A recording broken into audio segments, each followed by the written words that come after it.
Bonjour à tous, j'espère que vous allez bien. Bon alors aujourd'hui les amis, je m'apprête à vous montrer le seum. Voilà, le seum pur, le seum originel. Grandir sur le visage d'un homme. Manon Aubry qui détruit Manuel Valls façon MMA. C'est une pépite cette séquence. Observez bien le visage de Valls se décomposer à chaque parole de Manon Aubry.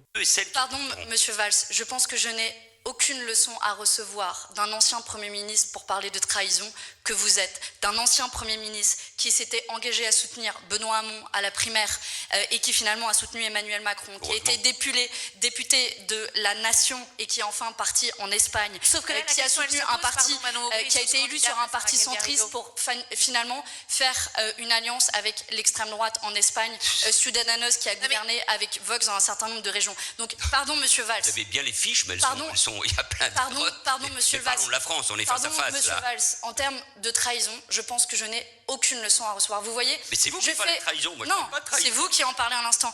Vous voyez, je fais partie de cette génération politique qui a découvert la politique à travers les échecs du Parti Socialiste, les renoncements du Parti Socialiste. On a mis des années à reconstruire ce que vous avez détruit. Oh là là, elle en a fait des confettis, elle l'a rousté. Ce qu'on vient de voir les amis, on est d'accord, c'était une fatality. Valsou, il a fondu. Au fond de son siège, on l'a ramassé, il est devenu tout blanc, il s'est mis à bégayer. Mais que quelqu'un lui amène un verre d'eau, cet homme va faire un malaise. En même temps, qu'est-ce qu'il a cru, Valsou? Il arrive comme ça, les mains dans les poches, se pavaner sur les plateaux télé, comme s'il avait pas 1 million de casseroles au cul. Non, arrête. Tu vas pas nous la faire à nous. Les amis, on a là un homme qui a trahi 2 partis politiques dont il était membre dans 2 pays différents. Dans 2 langues différentes. Non, c'est trop là. Là, c'est trop. À ce niveau-là, c'est une performance artistique. Et dire que ce mec-là était Premier ministre, il a touché les plus hautes instances de l'État. Mais qu'est-ce qu'on fait en France? Qu'est-ce que ça dit sur nous? Ça en dit long sur notre capacité à élire les bonnes personnes. En même temps, il n'y a plus rien qui m'étonne dans ce pays. On est quand même à 2 doigts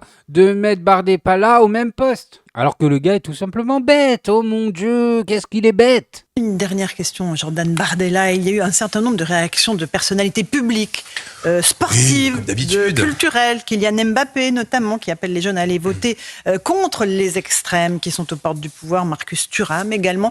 Il est normal que ces sportifs utilisent leur liberté d'expression pour s'engager dans le débat politique actuel. Moi, s'ils appellent à voter contre les extrêmes, je me sens pas visé. Alors Bardellus, il se sent pas visé, voilà. Pour lui, dans sa tête, le RN, c'est pas l'extrême. Mais mon ami, c'est quoi l'extrême alors? Faut arrêter de nous prendre pour des dindons, on n'est pas né hier, on le connaît ton parti. Alors Marcus Thuram, lui, vous vise précisément le Rassemblement national. Oui, mais vous savez, moi, j'ai beaucoup de respect pour nos footballeurs et que ce soit pour Marcus Thuram ou pour Kylian Mbappé, qui sont des icônes du football et des icônes pour la jeunesse. Mais Vous avez de l'admiration pour lui ? il faut, bien sûr, et pour le parcours sportif, comment ne pas en avoir, mais il faut respecter les Français. Il faut respecter le vote de chacun. Et quand on a la chance d'avoir un très très gros salaire, qu'on est multimillionnaire, on a la chance de pouvoir se balader en jet privé, alors je suis un peu gêné de voir ces sportifs qui gagnent beaucoup d'argent donner des leçons à des gens qui gagnent 1400, 1500 euros, qui n'arrivent plus à boucler les fins de mois, qui ne se sentent plus en sécurité, qui n'ont pas la chance de vivre dans des quartiers surprotégés par des agents de sécurité et des digicodes.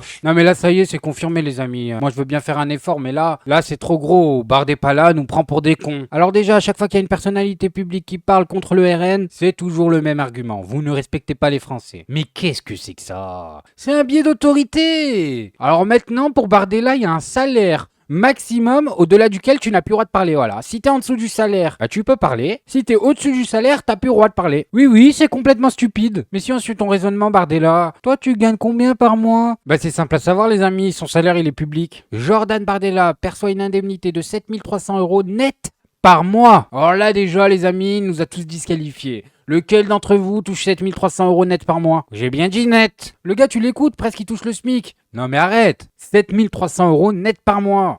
Et c'est pas terminé les amis.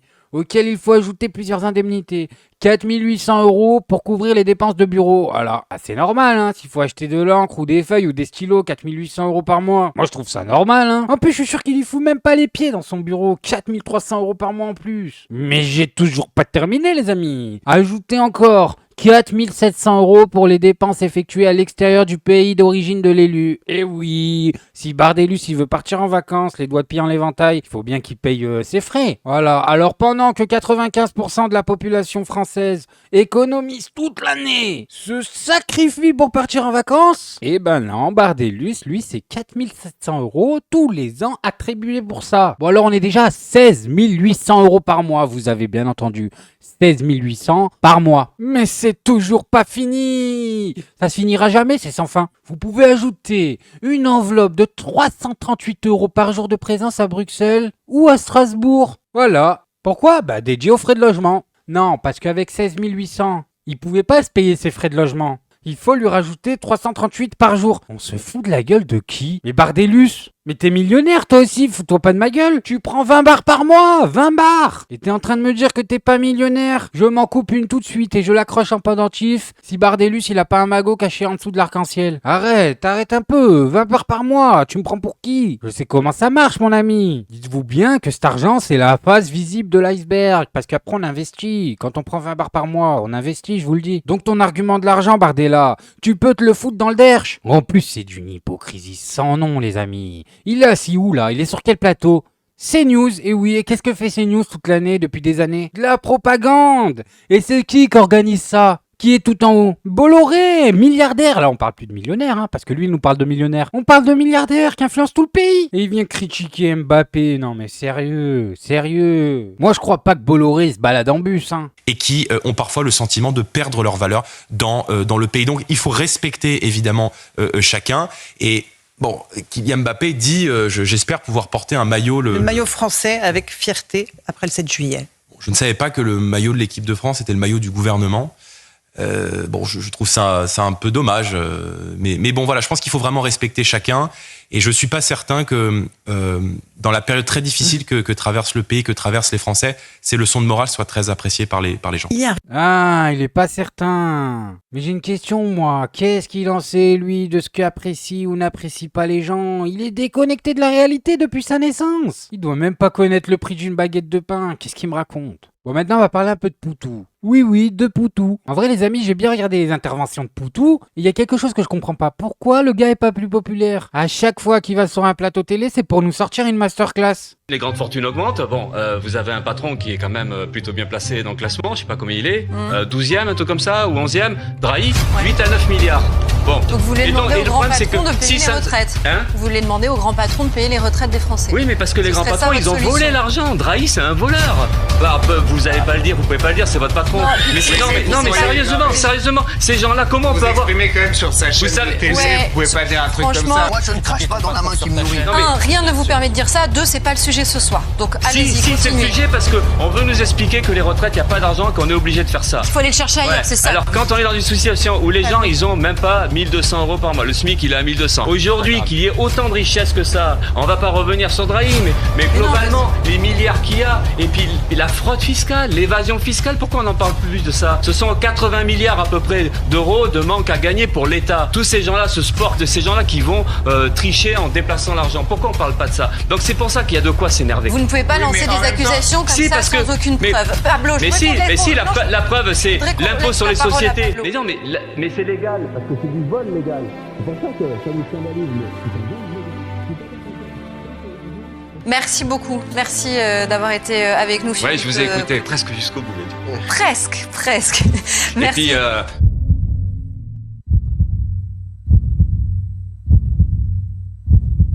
vous direz à Drahi si ça lui a pas plu. Non mais franchement, là, effectivement, je pense qu'on va s'arrêter. Ah, je l'aime bien, Poutou. Franchement, c'est un monstre, hein. Je me dis, et si on lui donnait le pays pour voir ce qui se passe ? Non, mais ça sera toujours mieux que les mecs avec les balais dans le huc qu'on a toujours mis. Je sais pas. On pourrait tenter de mettre un humain pour une fois. Bref, moi, je voulais juste vous montrer ça. Maintenant, faites-vous votre avis tout seul. Faites attention à vous. Faites attention à ce que vous regardez. Likez, abonnez-vous. Et oubliez pas, le petit com qui fait plaisir. Tu es tout gris et tout petit poney, petit poney. Tu gambades dans les prés sans te soucier du temps qui passe, petit poney, petit poney. La nuit qui tombe sur les prés, c'est aussi ça la vie qui passe, petit poney, petit poney.